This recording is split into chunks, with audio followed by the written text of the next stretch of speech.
I don't have the blue background, but I have a flannel and it's really hot.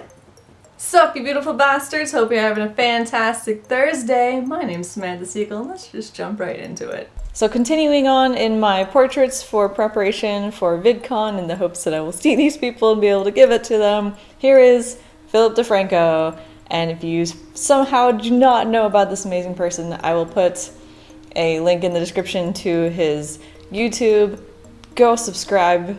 And his Twitter, go follow him, and his Patreon page, go support him. He is definitely a beautiful bastard.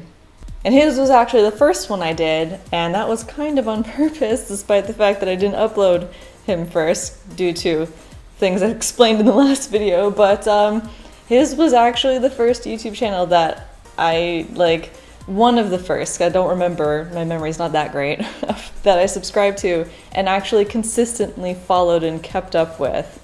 And this was back in fall of 2010, I'm very sure. It was my freshman year in college, and I don't remember which video was my first of his. I remember finding him from YouTube's homepage, I believe, back when it's kind of like the trending page now, I guess, where they show popular videos.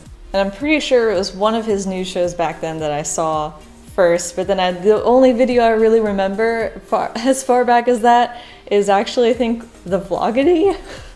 I don't remember what he was saying, but I can picture it in my head where he was walking out on the street to just, I think it was like middle of the day, and he was talking to the camera like any other vlogger, and I think there was something about a car accident with his car. And I mean, I know that was a thing, but I don't remember if he said that in that video specifically. But anyway, point being, I've been following him for quite a while now, and I have just been nothing but liking his stuff more and more, and it has just been so awesome to follow this guy. Hi Phil, if you're watching. It's been so awesome to follow his videos and just his growth as a person too, because if you don't know about his videos, he does news. But it's not just news, there's more depth to it, like you get to know more about his opinions, him as a person, and as he says, it's a conversation. And I know it's kind of creepy to say that you know somebody over the internet and you only see them through a certain lens, but it has been, and there's a bird outside, really fun to quote unquote get to know Phil over the years, and just, I don't know, it's like the more I get to know him, the more I learn things about him, just the more that I admire him as a person.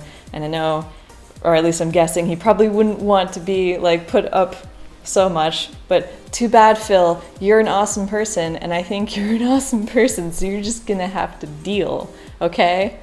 But anyway, so his videos talk about current events, just things that are happening in and out of the US.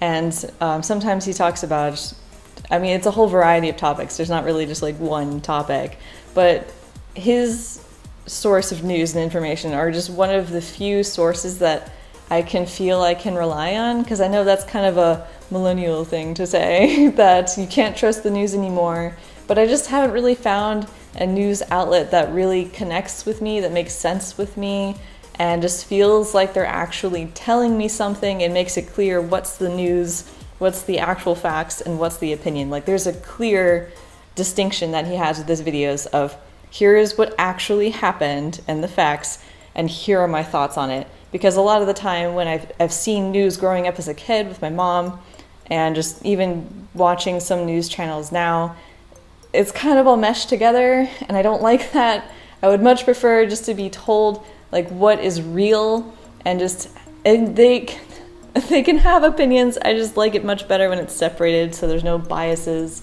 and just things that can skew facts. And the fact that Phil seems to so deeply and genuinely care about his work is just really admirable to me. Just going off again just from videos, and I don't personally know him in real life, but he just seems to really care about producing quality content and making sure that he gets as best as he can out.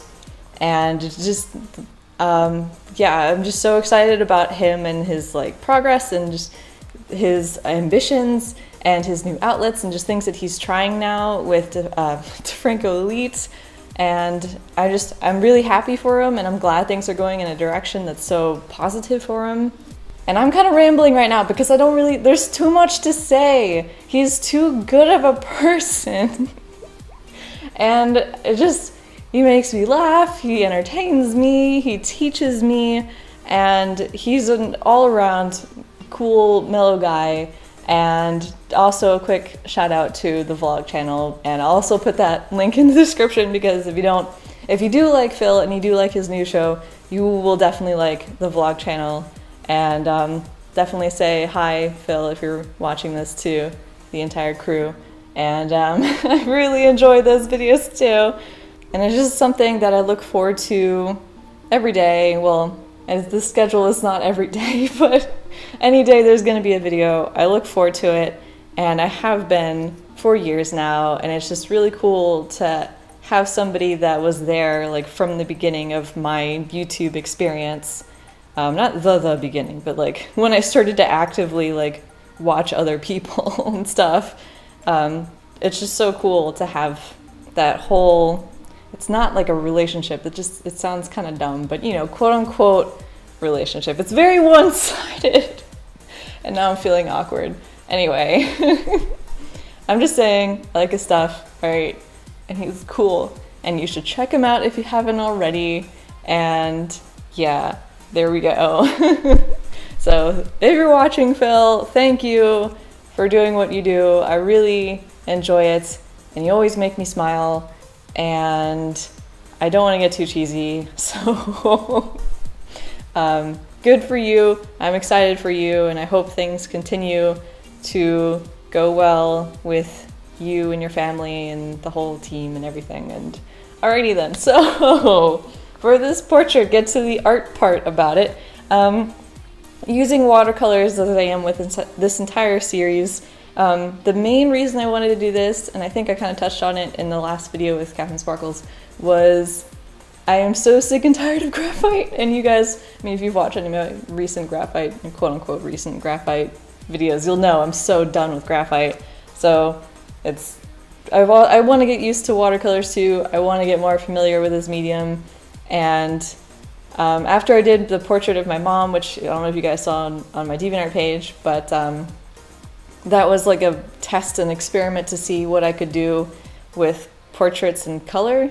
And that was so much fun and so much easier and so much more relaxing than doing graphite. And I feel like I finished it faster. For these portraits, they all vary up in terms of how long they take, but they take, I think, 2 to 3 hours, and then I don't even think I hit 4 hours with any of them. And graphite portraits tended to be closer to 4 hours. So not only does it feel faster mentally because I'm enjoying myself more, but it actually is faster. And so yay, because I like it when art goes fast. I still am not reaching the depth that I would like in terms of value, but since these are gifts, like, I feel more self-conscious and apprehensive about potentially quote-unquote ruining them. And I think I don't want to do that with these portraits. I don't want to I just want to stay in comfort zone with these portraits, but just because they are gifts. But I think I'll probably do some more watercolor portraits in the future that are self-portraits, because then I'm not going to care. Or just practice portraits where I can just throw down some darks and just play around and really experiment, because then they won't be for anybody. Because I don't want to make a really crappy portrait and be like, oh, here you go. I want to give him something kind of nice. And thus far, I think they've been going pretty well. I'm actually almost done, and as I'm recording this, I have just one more to do because I'm working ahead. And but I think I'm getting more used to it. I'm getting more comfortable with it, so I'm definitely eager to finish the last one. Stay comfort zone bubble, and then throw the comfort zone out the window and be like, give me the darkest colors you have and I will put them everywhere. And I think that'll be a lot of fun. And I'll definitely let you guys know how it goes, whether I post it on Twitter or Patreon or DeviantArt. I'll post it somewhere, and then y'all can check it out. So hopefully you guys have been enjoying this series so far. I know it's only been 2 videos, but there's still 4 more to go. And then I will be going to Vidcon, and I will let you guys know if I happen to magically meet up with anybody there. And I'll also try to be active on Twitter, so if you guys want to follow me on Twitter, just check out my Twitter. You don't need a Twitter account just to look at my posts. But I'll try and like let you guys know where I'll be at, or you can tweet at me and be like, hey, are you around? And then we can try and maybe, I don't know, meet up somewhere just to hang out, say hello, whatever, talk. Anyway, I've lost all sorts of train of thought. Just to summarize, Phil, you're awesome. If you haven't seen his channel, his content, anything, go watch. Just go subscribe, go binge watch, go enjoy his content and everything. And I hope you guys are looking forward to the next portrait, which will be up this Saturday. So I'll see you guys then. Thanks for watching. Sup? Sup, you beautiful. This is so bad. Sounds so weird saying it in my voice. Let's just get a few thumbnail shots in there, you know, hurry it up a little bit. I've had a lot of neck pain recently.